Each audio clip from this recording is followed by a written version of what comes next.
hay alguna actividad en este mismo momento.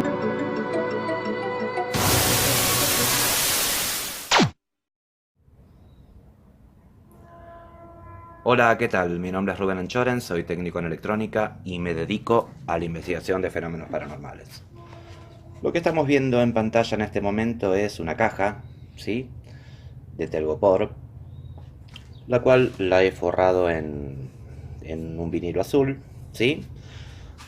Le hice la figura de una cruz como protección religiosa, un par de manejitas para transportarla,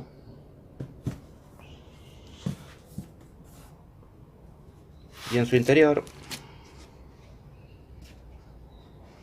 tiene un material aislante acústico, ¿sí?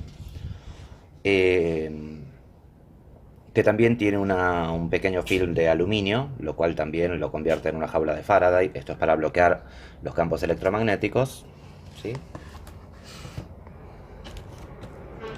Y la idea es realizar los experimentos de intento de obtención de psicofonías en el interior de esta caja. Hace poco hicimos un directo hablando sobre los lugares que eran propicios o que podrían llegar a ser propicios para este tipo de fenómenos. Y habíamos llegado a la conclusión de que cuanto más variables del entorno podamos controlar, cuanto más podamos aislarnos del sonido, mejor. De esa manera tenemos menos posibilidad de que se filtren ruidos extraños y que nos confundan. Lo que se me ocurrió es hacer una especie de microentorno portátil, ¿sí? Es bastante compacto como para llevarla.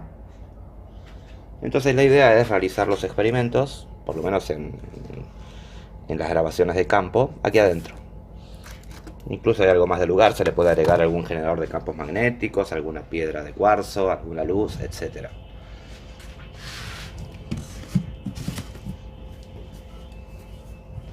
Aún no la he probado. La podés transportar.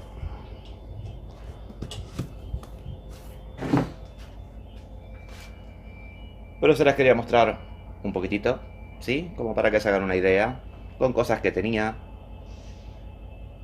Una especie de cámara anecoica con efecto jaula de Faraday para la obtención de fenómenos de voz electrónica.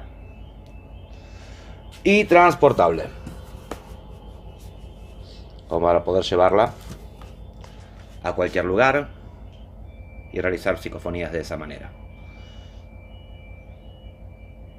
Bueno, nada, solo quería mostrarles esto. Hay muchísimos ruidos en el ambiente, ¿sí? Después voy a hacer pruebas con la caja. Y si obtenemos algún resultado interesante, después se los mostraré en otros videos. Eso es todo, muchísimas gracias, nos vemos en el próximo video. Chao, hasta la próxima.